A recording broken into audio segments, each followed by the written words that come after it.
This is Beat the Closing Line. Another edition of Beat the Closing Line presented by TheLines.com. Post-Super Bowl edition of Beat the Closing Line. Remember to give the video a thumbs up, subscribe, and ring the bell to get notifications whenever a new episode is released on any betting market. TheLines.com is also giving away a $25 Amazon gift card in our daily pick'em contests. For more details, head over to play.thelines.com. And as always, join the Lines Discord channel to get notifications when we place bets on any sport, including NFL futures. And that's the focus of this Beat the Closing Line, looking at futures for next season's Super Bowl and MVP betting markets. And before we do that, want to introduce my co-hosts on today's podcast, Mo Nuwwarah and Brett Gibbons, lead writers over at TheLines.com. And for anybody who doesn't know and hasn't listened to an episode of Beat the Closing Line yet, Mo is a big Chiefs fan. I believe he has a Chiefs sweatshirt on right now, and he also bet Kansas City to win the Super Bowl, I believe, but at least at plus 1.5 or plus 2.5, whatever the number was that he got on the Chiefs going back to a week or 2 weeks ago. So, Mo, your experience as a Chiefs fan, but also as a Chiefs backer as they knock off Philly in the Super Bowl. Yeah, really, really fun. Sweat, obviously. Didn't bet the Chiefs in the game, although I would have if I wasn't already invested in the preseason. Had them 10-1. Thought that, I think, very simple handicap there. Just if Andy Reid and Patrick Mahomes are ever sitting with double-digit odds, I think you have to bet it. So feel good about that one. And, yeah, as far as the sweat went, man, was not feeling good at halftime. You know, Mahomes dinged up the ankle again. Had to get out the rally whiskeys, but the rally whiskeys brought it home. I like it. It's a good strategy when you have to use it. So over to Super Bowl 58 odds. Looking at the betting market, the Chiefs are the favorite to win back-to-back at plus 600. And we'll go Brett, myself, then Mo here. So, Brett, I know you have a team that's also from the AFC West, team that struggled this year, that you're looking at for next year's Super Bowl odds. Yeah, I'm looking at Denver, and before everyone just X's out of their screen real quick, just hear me out. I think that you can actually buy the dip from this past year. We saw what a train wreck Russell Wilson was.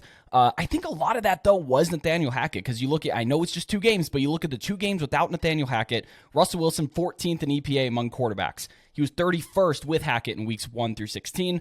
Those last 2 opponents that they played, Chiefs, Chargers, could be better defenses, but not terrible. Not like he played the Bears.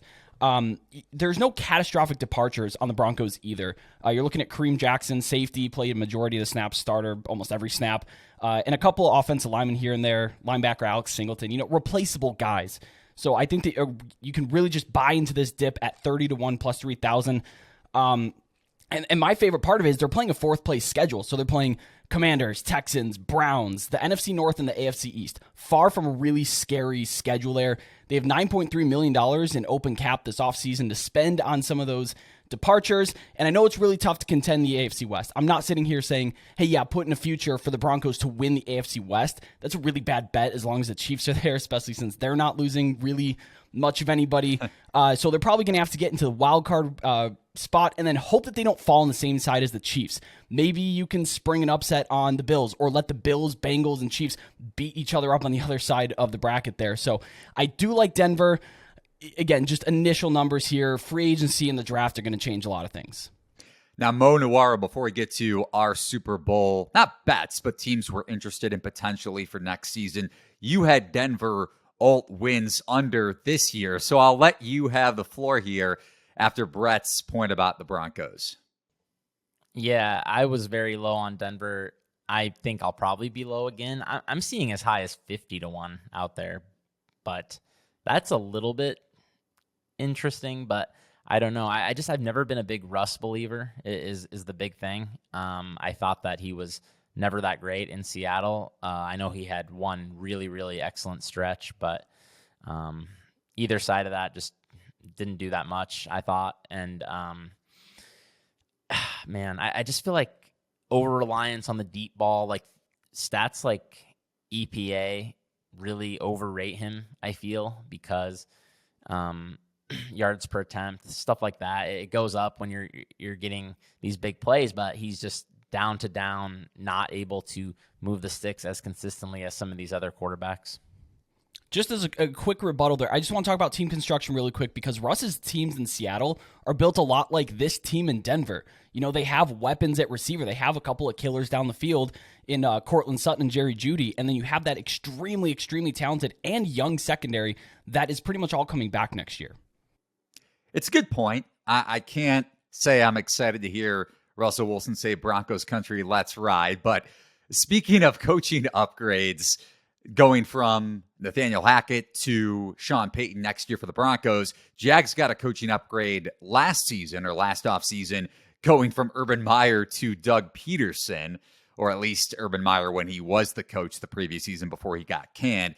So Jacksonville sitting at plus 2,800 at most sportsbooks. Remember to head over to TheLines.com, try to find the best of the number. Again, not a bet that I'm making right now, but a team I'm a little bit interested in as we look at some of these Super Bowl 58 futures odds. And Jacksonville's offense ranked number 8 in EPA per play. Mo brought up that metric. Head over to TheLines.com to also read more about how to use EPA in terms of the betting market, whether it's game by game or futures. But another year for Trevor Lawrence in Doug Peterson's offense, and you're also getting Calvin Ridley. Speaking of gambling and betting, Calvin Ridley, who was suspended this past season because he bet out a game or parlay, something like that, whatever it was the year before. Pretty wild stuff. So you add Ridley to an already solid receiving core and Christian Kirk, Zay Jones, potentially Marvin Jones Jr. if he comes back, and also potentially Evan Ingram at tight end if they bring him back. Both of those guys, I believe, are unrestricted free agents. Now, Jacksonville's cap situation isn't great. The third worst cap situation going into the NFL offseason, but they do need to upgrade some secondary pieces for me to buy into this futures bet. Outside of Tyson Campbell, Jacksonville ranked below average in EPA and success rate, for that matter, allowed when it comes to opposing quarterbacks and opposing passing attacks. So Jacksonville is my bet that I'm looking at plus 2,800 if they make those defensive upgrades. Mo, I'll throw it to you next. Yeah, I like the Jags as well.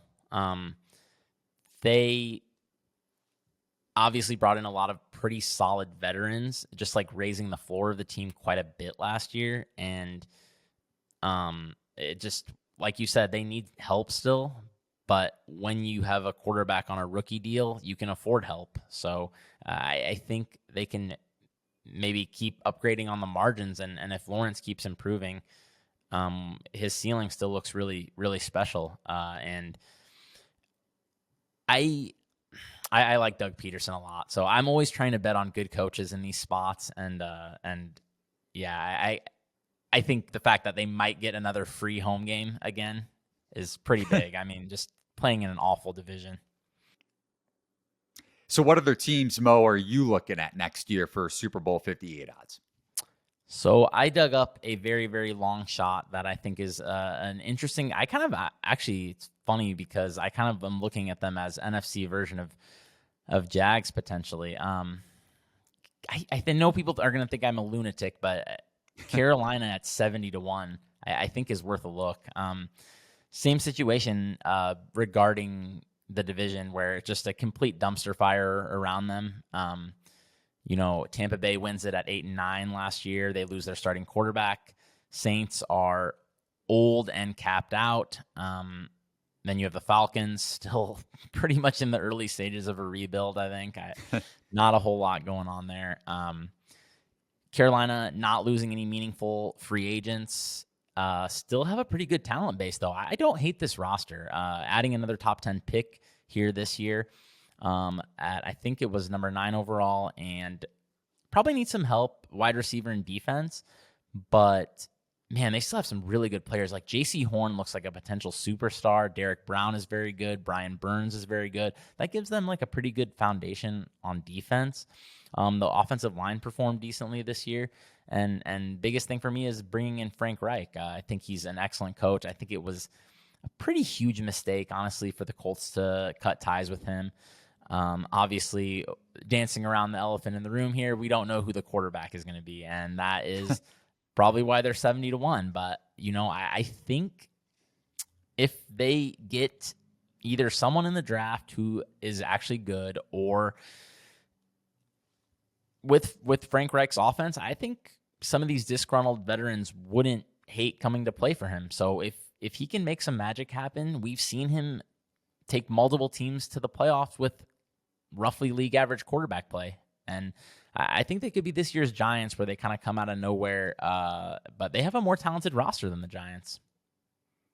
It's a good point. So we hit on some teams to keep in mind, and like Brett and Mo both mentioned, hopefully you don't close out of this video after you hear teams like the Denver Broncos, Carolina Panthers, and Jacksonville Jaguars to win Super Bowl 58. But looking at the MVP market for next year, Patrick Mahomes is the favorite to repeat and win his third MVP award at plus 650, not just obviously coming off of the Super Bowl MVP, but also winning the regular season MVP honor. So any MVP bets that you guys are looking at, for me, quickly correlating to my Jags potential Super Bowl bet, Trevor Lawrence at plus 1,300. Brett, I'll kick it to you next. Any MVP bets you're looking at? The number next to Jamar Chase is really tantalizing until you go back and realize that a receiver has never won the MVP award. So that does give me cause for pause. But if you kind of look at Jamar Chase, you can find him 100-1, possibly longer, as the offseason goes on. He missed a few games this year, but he still posted over 1,000 yards and 9 touchdowns. That's on pace. If he would have played all 17, on pace for 1,500 yards, 13 touchdowns, 190 targets. That's with T. Higgins. That's with the offense that the Bengals ran this year. And if you look, I'm kind of following that Joe Burrow MVP steam at 650. He's tied for the lead with Patrick Mahomes. And T. Higgins, he may not stick around. He's going to be demanding top 3, top 5 pay for wide receivers in the league. And Cincinnati could be like, all right, see ya, we'll go get some for you. And then Jamar Chase is kind of the guy there. We could see a Cooper Kupp-esque season out of him next year, being the only guy with one of the best quarterbacks in the league. But again, if you look at it, quarterbacks the last 10 years, 15 of the last 16 are quarterbacks, no receivers ever. I do think it's probably worth a dart throw just in case he does have that kind of top-end season that we all expect from Jamar Chase to be able to have. Mo, what about you? Well, it's early, obviously, and this is another complete dart throw, but I don't think Jordan Love 66-1 is the worst dart throw in the world. It doesn't sound like Aaron Rodgers is going to be back with the Packers, but obviously if he is, this bet would have absolutely zero value, so you have to be really careful betting into this one.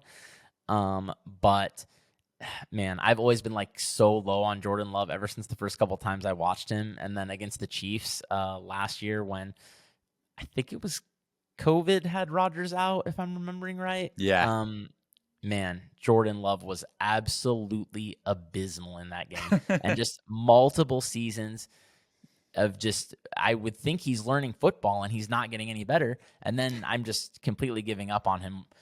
Shows up in midway through the Eagles game and just starts throwing darts all around the field, marching the Packers up and down the field. I'm like, maybe the light came on. I mean, maybe the light came on for him 3 years in.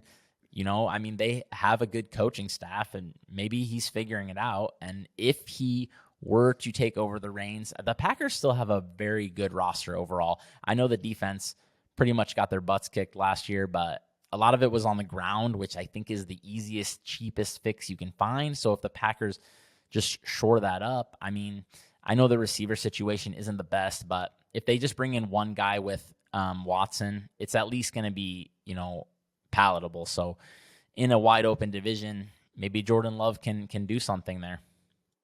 And for people that want to laugh at Mo's Jordan Love bet, laugh at Spreadopedia, a friend of the show who bet Geno Smith to win MVP, and Smith was in the conversation for a decent chunk of the season. So taking a long shot at some of these guys lower on the odds board is definitely worth considering. So that's going to do it here for our post-Super Bowl edition of Beat the Closing Line. Remember to head over to TheLines.com to look at the latest Super Bowl and MVP odds and sign up for some sportsbooks if you aren't already for the best promos to get on these bets. And also head over to TheLines.com as we're giving away a $25 Amazon gift card, and our daily pick'em contests. For more details, head over to play.thelines.com. Follow The Lines on Twitter at TheLinesUS, and subscribe to The Lines on Apple Podcasts. So long, everybody.